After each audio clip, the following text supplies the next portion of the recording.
Hello नमस्कार मित्रों, परीक्षा नजीक આવી રહી છે એટલે વિદ્યાર્થીને એમ છે કે સર અમને બ્લુપ્રિન્ટ આપો તો બ્લુપ્રિન્ટ તો તમને મળી જ જશે। એની સાથે સાથે તમને આજે હું એક એવી ટિપ્સ આપીશ કે યાદ શક્તિ વધારો કે યાદ શક્તિ તમારે કઈ રીતે વધારવાની છે, રાઈટ ને। તો ફર્સ્ટ તમારે એમ છે કે વોટ ઇઝ યોર ગોલ। તો સર એ તો ખબર છે, હવે ગોલ તો ડિસાઈડ છે, તમે મેઇન ટોપિક પર વાત કરો ને કે યાદ શક્તિ કઈ રીતે વધારવી। તો જોઈ લો બેટા કે how to achieve your goal, that is the right thing.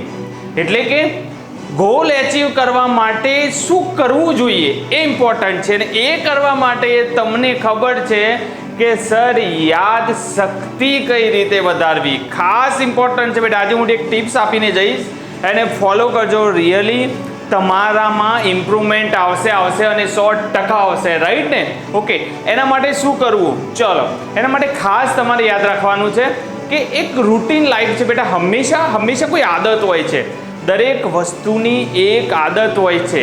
આદત એટલે શું કે નોર્મલી હું તમને એમ કહું કે રેગ્યુલર આદત થાય ને તો તમને એ વસ્તુની તકલીફ પડતી નથી।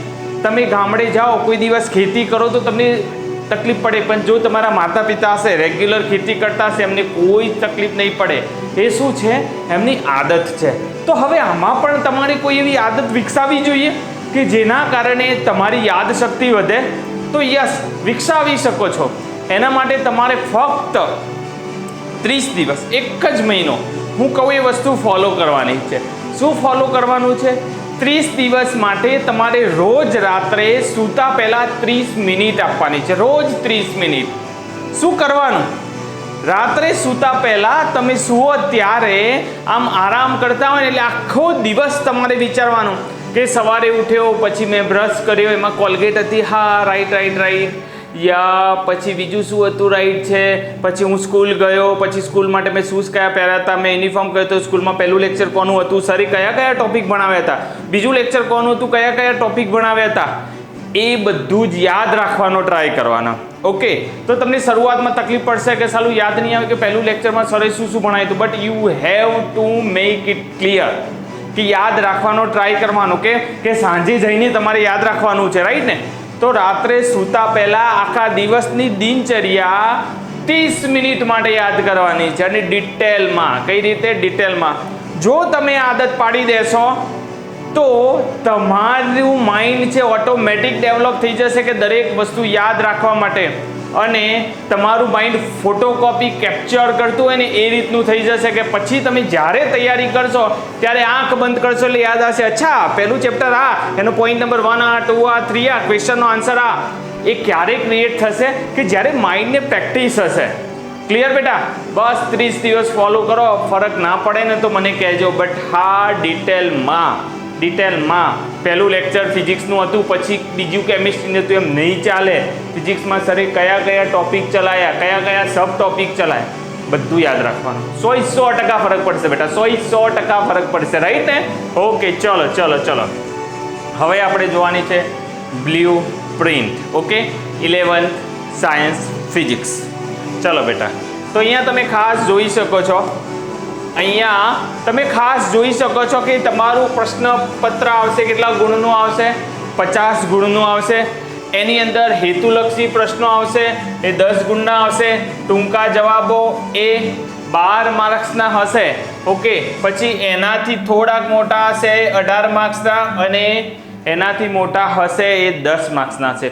કયા ક્વેશ્ચનનો કેટલો ગુણભાર છે, કેવા ટૂંકા પ્રશ્નો છે, મોટા કેટલા માર્ક્સના પૂછ્યા છે, એ આપણે જોઈ લઈએ।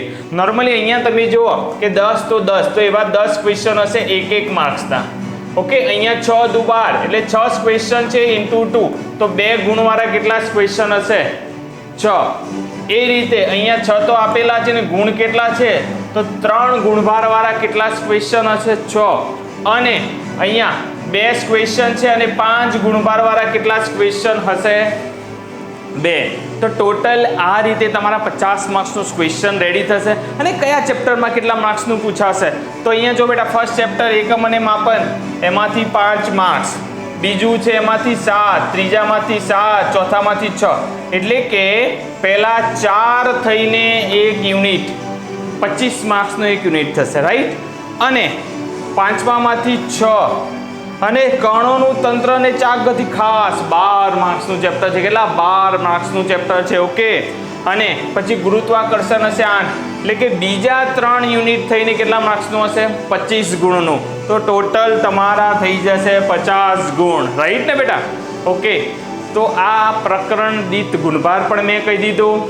કયા કયા ક્વેશ્ચન કેટલા માર્ક્સના પૂછાશે એ પણ કહી દીધું. રાઈટ ને?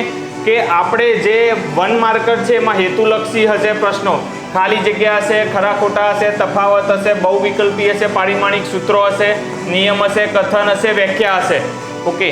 એ બધું એક માર્ક્સમાં પૂછાઈ શકાશે. પછી 2 માર્ક્સના જે ક્વેશ્ચન છે ટૂંકા જવાબી હશે. કેવા જવાબી હશે? ટૂંકા જવાબી ક્વેશ્ચનના આન્સર લખવાના હશે. પછી ટૂંકા જવાબી પણ 3 ગુણના. રાઈટ ને? એટલે કે તમારે એમાં થોડુંક લેવલ વધારવાનું થશે. રાઈટ? અને તમારે વિસ્તૃત પ્રકારના જે ક્વેશ્ચન હશે 5 ગુણના હશે ને કેટલા આવશે?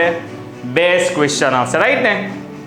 આટલી તૈયારી કરવાની છે. ખાસ તમને ખબર પડી, પહેલા 4 માંથી 25 માર્ક્સ, બીજા 3 માંથી 25 માર્ક્સ. એમાં જે સેકન્ડ લાસ્ટ જે છે 7, રાઈટ ને?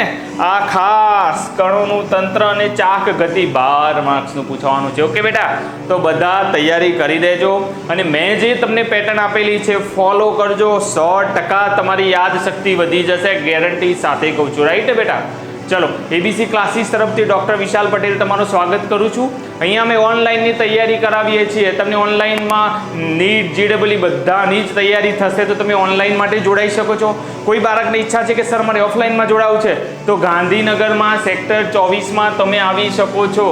અને તમને કોઈ પણ ક્વેરી, ડાઉટ હોય તો આ નંબર પર કોલ કરવાનો. એપ્લિકેશન ડાઉનલોડ કરી દેજો. ઓકે. ચલો, bye, take care, thank you.